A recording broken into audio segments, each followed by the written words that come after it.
एक गांव में रमेश नाम का व्यक्ति रहता था। वो मटके बनाने का व्यापार करता था। ये रमेश बहुत सालों से मटकों का व्यापार कर रहा था। गांव वालों को अगर मटका चाहिए होता तो इसी के पास से लेते। रमेश का परिवार कोई भी समस्या के बिना बहुत ही खुशी से जिंदगी गुजार रहे थे। तो उसी गांव में सुभाष नाम का आदमी रहता था। वो हमेशा बाहर घूमते हुए किसे बर्बाद करना है यही सोचता रहता। बिल्कुल अच्छा नहीं था। अगर किसी के बारे में भी दो अच्छे या मीठे शब्द बोल दो तो बिल्कुल सहन नहीं कर पाता सुभाष।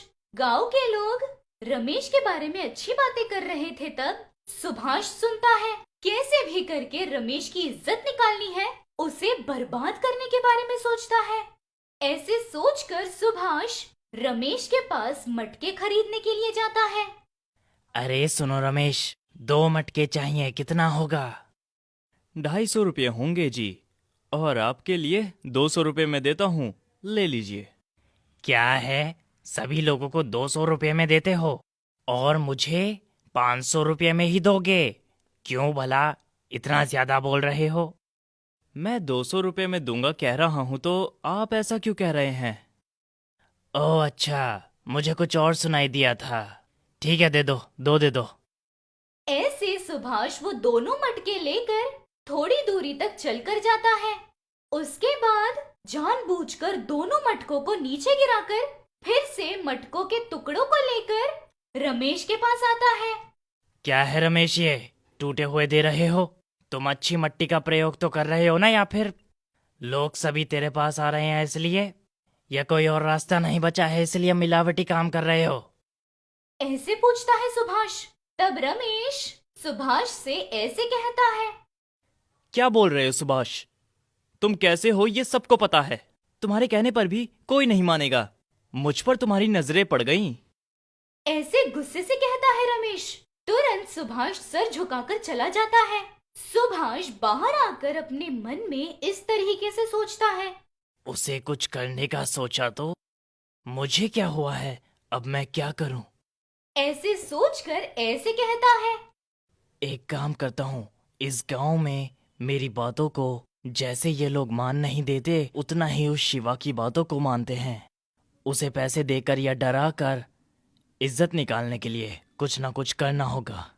उसे बर्बाद किए बिना मेरा मन पता नहीं क्यों शांत नहीं होगा। ऐसे सुभाष सोचकर शिवा के पास जाकर ऐसे कहता है। तुम्हें क्या चाहिए बताओ, कितना चाहिए मांगो, लेकिन देखो उस रमेश की सारी इज्जत चली जानी चाहिए। उसका ऐसे उड़ना मुझे बिल्कुल पसंद नहीं। क्या बोल रहे हो तुम सुभाष? रमेश अच्छे से काम करके मेहनत से जीने वाला है। तुम्हारी नजरें उसके ऊपर पड़ गईं। तुम नहीं बदलोगे। ऐसे शिवा सुभाष को डांटता है। शिवा, मैं कैसा हूँ तुझे पता है। मुझे गुस्सा आएगा तो मैं कुछ भी करूंगा। मैं जैसे कह रहा हूँ वैसे ही करो, नहीं तो बहुत आगे जाएगा तुम्हारी मर्जी। ऐसे शिवा को सुभाष डराता है। शिवा डर के मारे ठीक है कहकर रमेश के पास मटके खरीदने जाता है। कैसे हो रमेश? ऐसे शिवा रमेश से पूछता है। कितने दिनों बाद आए हो? शिवाजी आइए, क्या चाहिए? इतने समय बाद आए हैं आप, खाना खाकर ही जाइएगा। शिवा रमेश की अच्छाई को देखकर उससे छल करना पसंद न आकर डरता है। क्या हुआ शिवाजी, इतने उदास हैं? कुछ हुआ है क्या? ऐसा कुछ नहीं है रमेश, 2 मटके दे दो। ठीक है जी, ये लीजिए, ले लीजिए। कितना हुआ रमेश? अरे पैसे नहीं चाहिए जी। अरे ऐसे कैसे, मेहनत की कमाई है तुम्हारी। कितने भी पहचान वाले को हमारी मेहनत को ऐसे मुफ्त में नहीं दे सकते। ऐसे शिवा पैसे देकर थोड़ी दूरी पर चलता है। शिवा भी जानबूझकर नीचे गिराकर ऐसे कहता है। क्या है रमेश, ये कल सुभाष ने सच ही कहा था। तुम्हारे मटके ऐसे क्यों फूट गए? शिवा के ऐसे कहते ही सारे गांव भर में ये बात फैल जाती है। सभी लोग मानकर रमेश के पास मटका न खरीदने का फैसला करते हैं। शाम को रमेश और रमेश की पत्नी दोनों बैठे थे। रमेश इस तरह कहता है। ऐसा क्यों हो रहा है? अब तक तो ऐसा कभी नहीं हुआ। ऐसे रमेश उदास हो रहा था। तब रमेश की पत्नी उससे ऐसे कहती है।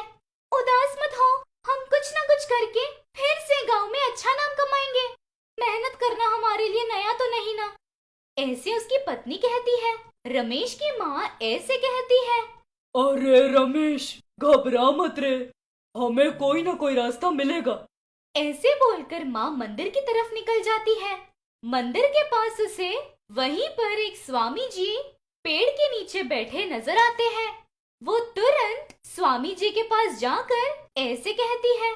स्वामी जी, हमारी तकलीफ दूर करने का कोई रास्ता दीजिए। ऐसे सारी बातें बताकर स्वामी जी से पूछती है। उस पर वो स्वामी जी ऐसे कहते हैं। परेशान मत हो बेटा, मैं कल ही तुम्हारे घर पर आऊंगा, तुम्हारी सारी तकलीफें दूर हो जाए ऐसा कुछ करूंगा। ऐसे स्वामी जी कहते हैं। वो सुनकर रमेश की माँ खुशी के मारे घर जाकर सारी बातें अपने बेटे रमेश से कहती है। शिवा उदासी से सुभाष के पास जाता है। उससे ऐसे कहता है। क्यों सुभाष, रमेश को छोड़ सकते हो ना, वो मेहनत से जीने वाला है, बिल्कुल दाग नहीं था। तुम्हारी वजह से आज उसका कितना नाम खराब हुआ, उसकी जिंदगी पर क्यों ऐसा दाग लगा दिया। किसी की ऊंचाई सहन नहीं कर पाते, रमेश अकेले को तो छोड़ सकते हो ना। नहीं शिवा, मैं नहीं झुकूंगा। हर किसी को कुछ ना कुछ होता है, मुझे सामने वाले की ऊंचाई बिल्कुल बर्दाश्त नहीं। अगर वो मुझसे आगे चला गया तो मैं मरने के लिए भी तैयार हूँ। तुम्हारे जैसे इंसान का मरना ही बेहतर है। वो कितना उदास है ये देखने पर भी समझ नहीं आया। अभी जाकर रमेश को और गांव वालों को सबको सच बताता हूँ, चाहे मुझे कुछ भी हो जाए। शिवा सुभाष से ऐसे कहते ही सुभाष शिवा को एक जगह छुपा देता है। उसी दिन रात को सुभाष रमेश के घर जाकर सारे वस्तु तोड़ देता है। उसे रमेश और उसकी पत्नी दोनों देखते हैं। वो बात वे लोग गांव में किसी से भी कह ले नहीं मानेंगे, इसलिए बोले बिना ही चुपचाप बैठे रहते हैं दोनों। उतने में सुबह होती है। क्या है रमेश, उदास बैठे हो? ऐसे स्वामी जी रमेश को पूछते हैं। कुछ नहीं स्वामी जी, सुभाष के बारे में तो पता ही है ना। वो गांव में मेरी सारी इज्जत निकाल कर रात में आकर मेरी सारी वस्तुओं को खराब कर दिया। ये बात अगर गांव वालों से कहूं तो कोई विश्वास नहीं करेगा। उदास मत हो रमेश, अच्छे लोगों के साथ हमेशा ही अच्छा होता है। वैसे उसने कुछ बचाया भी है क्या?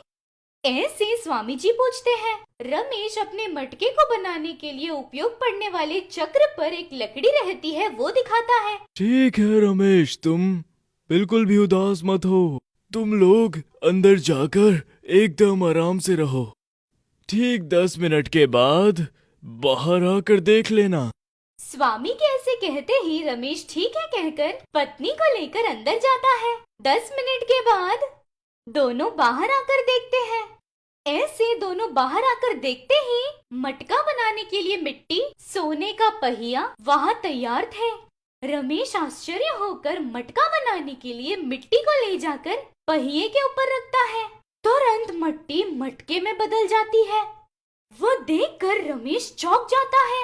खुशी से उस मटके को अपनी पत्नी के हाथ में दे रहा था तब वो गिर जाता है, लेकिन वो मटका नहीं टूटता। वे दोनों बहुत खुशी से मटके को तैयार कर रहे थे। ऐसे बनाकर गांव के लोगों से ऐसे कहते हैं।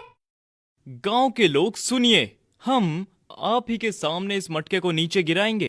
वो अभी ही नहीं, जब कभी भी टूट जाए उसे लेकर दूसरे मटके को हम मुफ्त में देंगे। ऐसे रमेश सभी से कहता है। तब से रमेश फिर से मेहनत से काम करता है। दूसरे गांव के सभी लोग रमेश के पास ही आते हैं। शिवा वहां से भागकर रमेश के पास आकर उससे माफी मांगता है। सारी बात जानकर गांव के सभी लोग सुभाष को भगा देते हैं। रमेश मटकों को ही नहीं, बच्चों के खेलने के लिए कई खिलौने और बहुत कुछ बनाता है।